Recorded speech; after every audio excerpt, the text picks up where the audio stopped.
we're the best negotiators with ourselves. So having an accountability, someone in your office, or reach out to us, you want to get on our morning accountability thread, you're welcome to come on. It's not like we're on there going, you said you're going to do this, you said you're going to do that. It's more just getting in the rhythm. Like, and what did I do yesterday? What do I want to do today?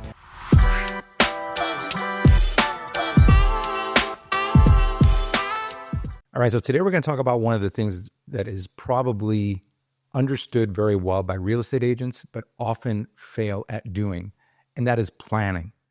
And today we're going to talk about, Alex and I are going to dive deep into a business plan that has been successful for him and his team.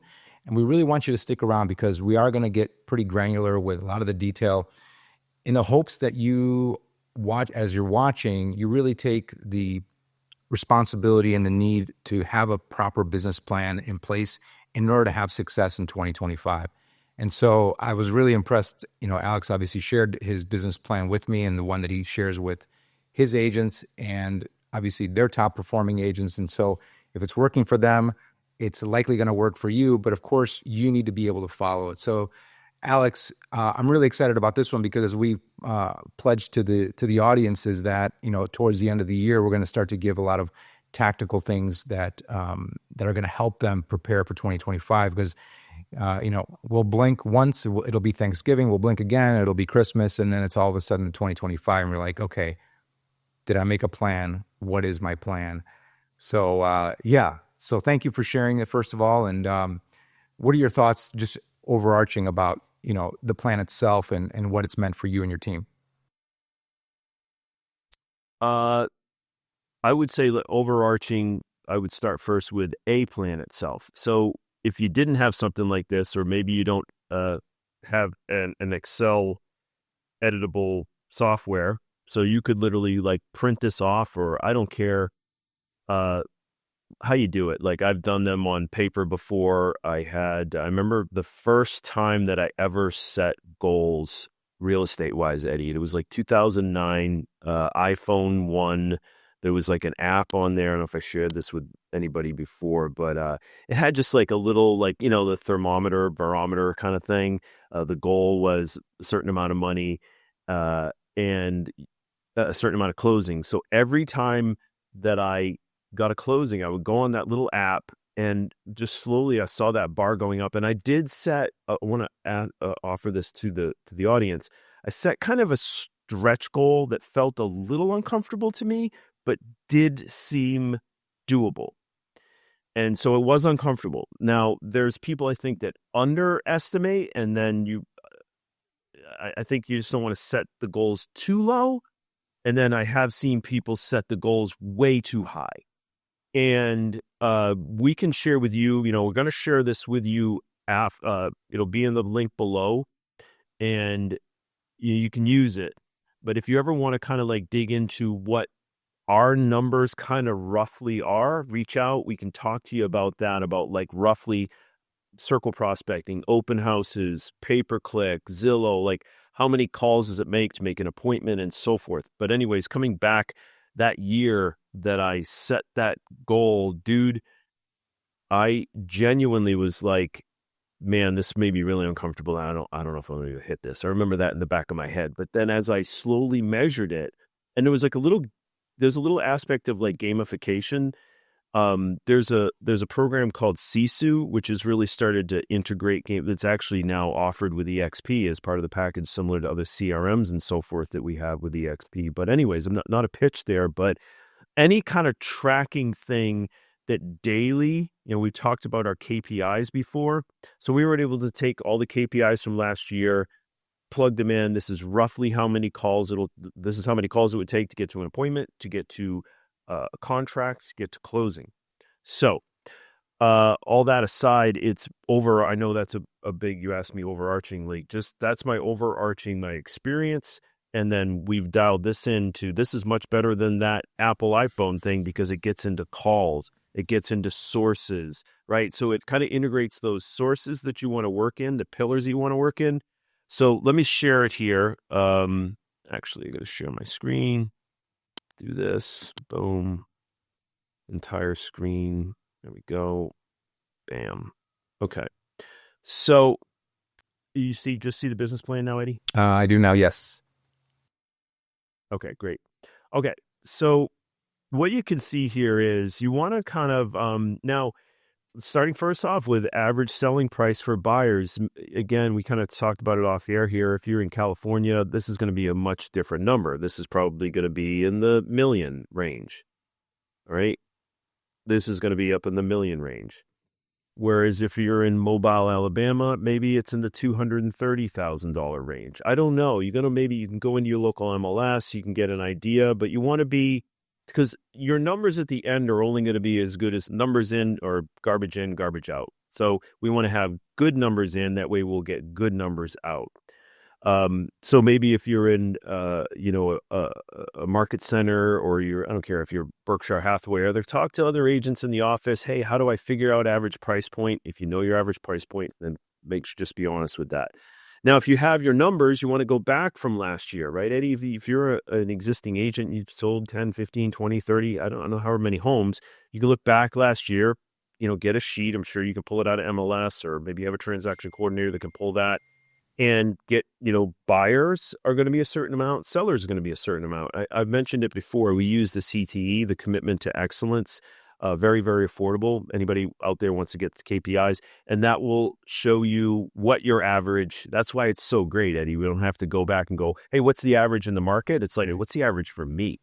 So that's why that CTE, but you're going to have a year's worth of data to at least get that. So this is just so to interrupt you real quick. This gets a lot better and more intuitive the more over year after year after year, because you can refine and you get a better idea of you're not guessing as much anymore.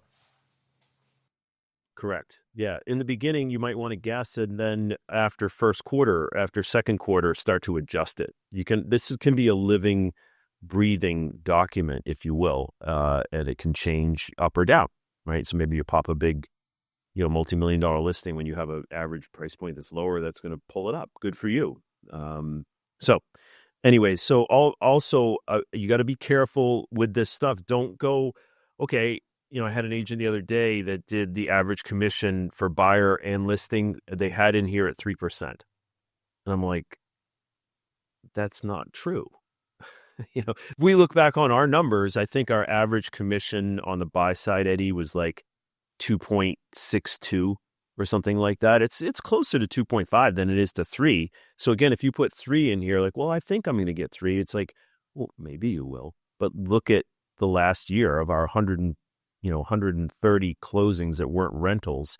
Here was the average commission, and it was more towards the 2.5 than it was the 3. So just, again, garbage in, garbage out. You put garbage numbers in here, or you put like, well, I think. It's like, well, what is real? So don't want to stay on that too long. Now, this is split, right? So if you're on a team, you're going to want to have this. Now, our team, the minimum split on our team is 50-50. When we do live transfers to the agents, whether it's Zillow or Google, or I have a referral that is, someone that came into me, that's going to be a lower average split, right? So you're going to want to put in, I told them, I was like, it's probably more like 42%, because we have actually, sometimes it's 35% to the agent if we set an appointment for them. One of our ISAs do, or something like that. So just trying to illuminate what these mean, and make sure you're careful about how you put the numbers in. So then this is the number of transactions that you want. So that's why we have this here first. Those are the numbers that everything else is going to work from. Right? Can you see this as I move it around? Yeah, absolutely. And as you're moving it around, it's making me think: is this all like in order? Do you really do a top down situation as you're filling this out? Yeah, Yeah. I would just kind of go, left to right. So do these here first, right? I'll get all these in. This over here is going to be, okay, take a look at last year. Now, here's another interesting one too. Take a look at your closings from the last couple of years. And each of those years, look at what your percentage is of past clients in Sphere. How many closings do you have from open house, networking, FSBOs, pay-per-click, and then maybe you have other lead sources there like Zillow or HomeLight or some of these others or Google or whatever. So you could put those into the other down here, right? Make sense? Yep. Yeah. So I So that I and then I could change that'll that word other to Google if I wanted to, right? Because that's something I use all the time. Let's just say. correct. Yeah. Okay. Yeah. Yep. So then you just, other agent referral or, you know,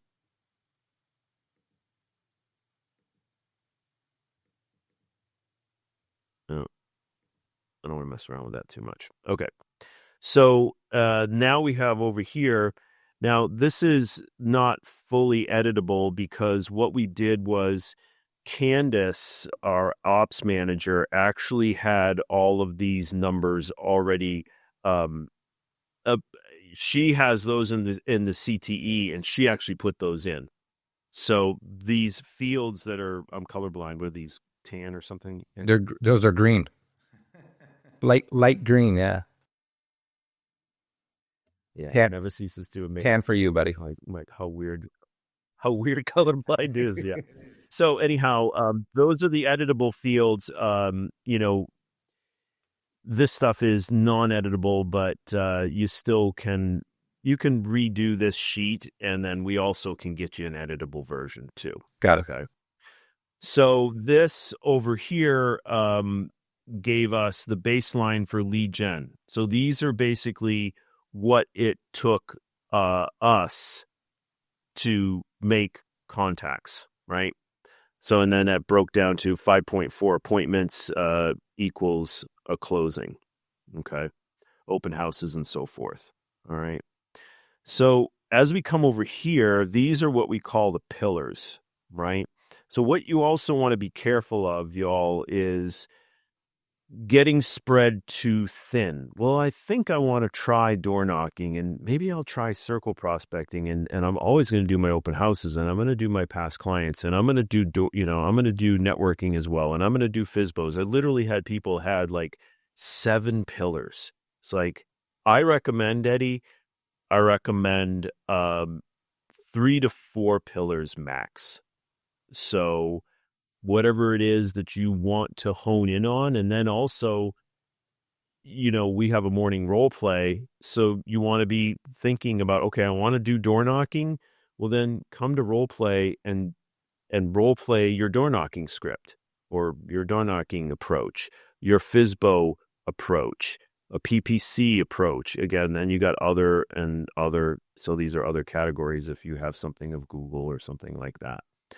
So that's kind of it in a nutshell, man. And once you fill all that out, you can start to get an idea of how many calls, how many calls does it take to get to an appointment? How many appointments does it take to get to a contract? How many contracts do I actually have to write to get to a closing?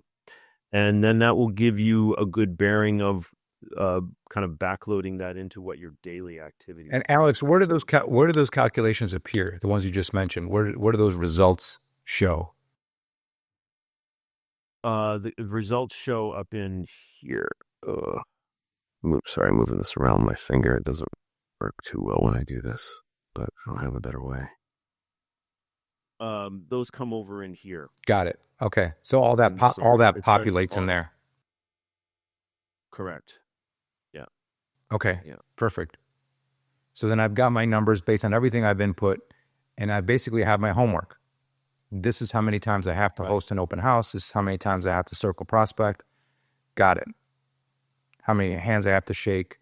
How many conversations I have to get to that number. Yeah, I mean, that's it. I mean, to me, it's the beauty of a business plan, whether it's this one, which again, Alex, thank you again for sharing it. And we're going to include it in the description, or certainly just comment on this video and let us know that you want it, and we'll get in touch and we'll get it over to you. But what I love about it is, whether it's this plan or any other plan, is the clarity that it gives you.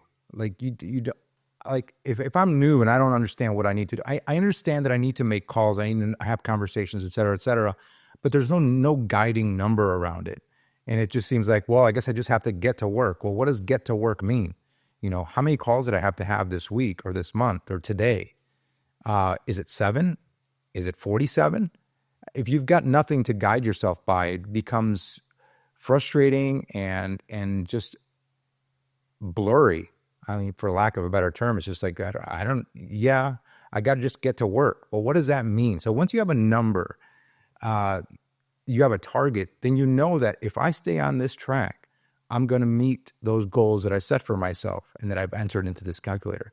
So that just, I don't know, for me, Yeah. it lets me sleep well at night. Like I'm on track. Or if I'm not, if I got off track, I know that tomorrow I've got to do a little bit more, 10% more, 20% more, pick up those extra 13 calls that I didn't do, whatever it is. But it keeps you on track. And if you stay on track, this is a numbers game. You know, essentially, this is how many conversations can you have? How many relationships can you build? And obviously, there's other skills that needs to be built up. Like, you know, what are you saying? How are you speaking? How are you handling objections? You know, what are you leading with? What is the call to action at the end of that communication or interaction? All of those things kind of marry into it. But this is the starting point. At least that's the way I see it. I love that you mentioned you sparked a thought in me that of something that works for people and has worked for me. And I've mentioned so many times this daily tracker, that I didn't do it on the screen like this. I always just did it on a piece of paper. But um, other than I've done that stuff on the phone, but you want to be something you mentioned in there. You want to be in a group. You want to get into a rhythm of, I do believe, working on your skills, and that's role play. And then I also think, because of my experience and seeing what works for myself and works for others, is being accountable. So what does that mean? Well, there's a lot of ways you can be accountable. Like I've been accountable to myself. I haven't had we have an accountability thread in the morning with some members of the team. And it's basically, what did we do the day before and what are the goals for today? That's just a kind of a light accountability. We've had people come and go from that, and some say, well, I didn't see the value. And it's like, because I'm like, well, do you see value in accountability? Well, I don't know, I don't know what you mean. It's like, well, without accountability, I don't know. I have a feeling, I have a belief that the ego will just figure out a way to get out of a lot of things. We're the best negotiators with ourselves. So having an accountability, someone in your office, or reach out to us, you want to get on our morning accountability thread, you're welcome to come on. It's not like we're on there going, you said you're going to do this, you said you're going to do that. It's more just getting in the rhythm. Like, and what did I do yesterday? What do I want to do today? And then being in that culture that helps you grow your skills, to your point, and then being in that culture of, I heard an old saying, and I really like it, that successful people want to be held accountable. Successful people want to be held accountable, because they know that they will slip, unless they just have massive, massive discipline. I got massive discipline, but I still do that morning accountability every day. So that's my little stump speech there, Eddie. No, well, I appreciate it. I know we wanted to make this one short and sweet and present the business plan and go over it and really encourage everyone to have one and to make this one available. So again, thank you for sharing this. Actually, do you want to go into this part right here? I think I just want to kind of finish on it. I think it kind of ties together. So look, it's like business is important, but you know what else is important? Relationships. You know what else is important? Health. Business is there as well. But learning, like, how many masterminds do I want to go to? How many conventions do I want to go to? What kind of experiences do I want to have? And then, what is my wealth building? Well, what is wealth building? To me, that is buying assets. So do you have a plan? Do I want to get an IRA in place this year? Do I want to buy some equities? Do I want to buy a rental property? So be thinking around, okay, yeah, I'm making this money. Back kind of couple episodes back, we talked about Kiyosaki's four quadrants, four cash flow quadrants. Um, you want to have the ultimate one, which is assets, which is things that actually grow for you. Meaning, if I buy a rental property, hopefully it's going to appreciate. If I buy some gold, is going to, hopefully hold its value for me, or Bitcoin, or whatever, you want to build for wealth. So this is just kind of an add-on, Eddie, that I do think is important because I believe in certainly business, but I also believe in kind of building this whole life. Like, what do you want your life to look like? Today, we're actually doing with the team prophecy letters. And what is that? It's a kind of expanding on this a little bit more. A paragraph form on like how do I want my life to look like? So this ties into that a little bit, Eddie. I love that, man. I really do, and I value you as a friend for taking this kind of approach, more of a holistic approach. So thank you for doing this, and for those that are part of the team, because yeah, this is I think this element is forgotten or maybe not brought to the forefront enough is the quality of life and the life goals you have well above and beyond anything financial, economic, career wise, whatever it might be. What kind of life do you want to live? Because I think when you decide and you plan it out, like I love that you have this life plan as a spreadsheet. When you can see it again, you know what the guiding force is and what it is, why you're doing any of this to begin with. Why are you watching this video? To get a business plan. Why are you doing a business plan? You know, it's because of my spouse or my kids or my parents that I need to take care of because they're elderly and they need my help, and I need this financial security to do those things that I want to do, plus this, and this. So understanding what those whys are is so incredibly important. And I love that you include this. And I love that you actually take time to have those sessions with the team that are not that number focused, that are more, life plan. So thanks, man. Thanks for including this in there. I think it's wonderful. And this is all part of the same spreadsheet, right? Mm-hmm. Yeah. Do you find that this is very valuable to a good segment of your team? Like this is kind of what they lead with first?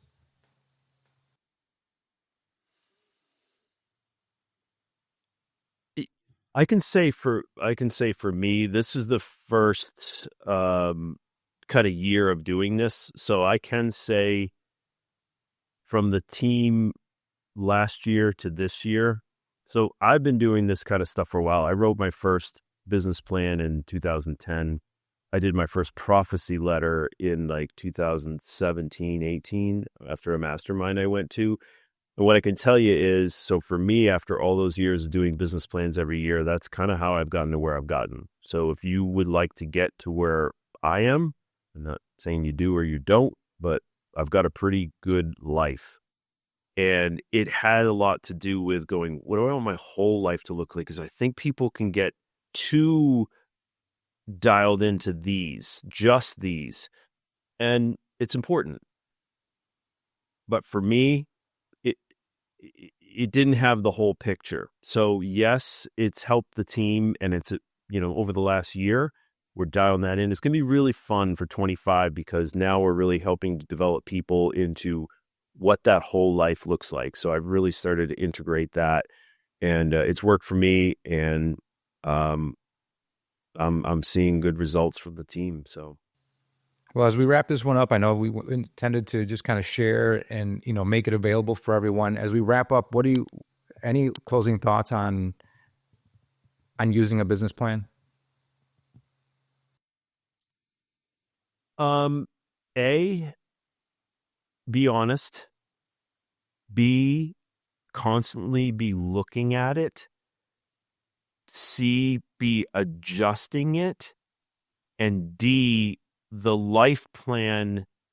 This is something I've integrated into my morning routine.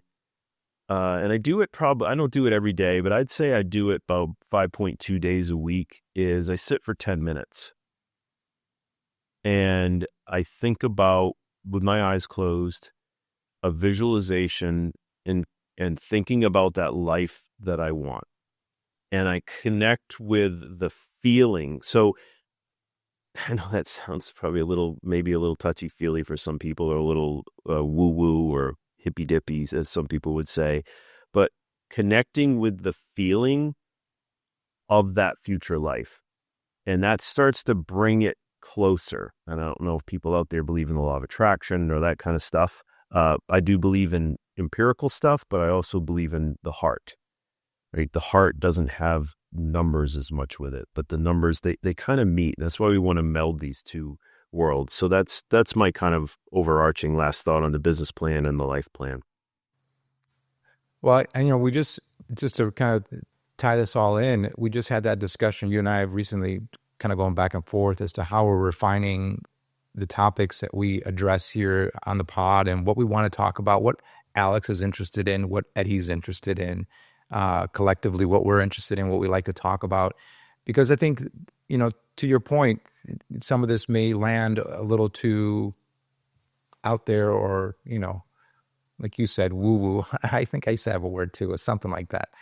But to me, it echoes. So it's not like it's lost on me when you say that. But of course, it's probably one of the reasons why we're friends, because we subscribe to those kinds of thoughts. I think it's an all encompassing package, and this will reach the people that it's intended to reach.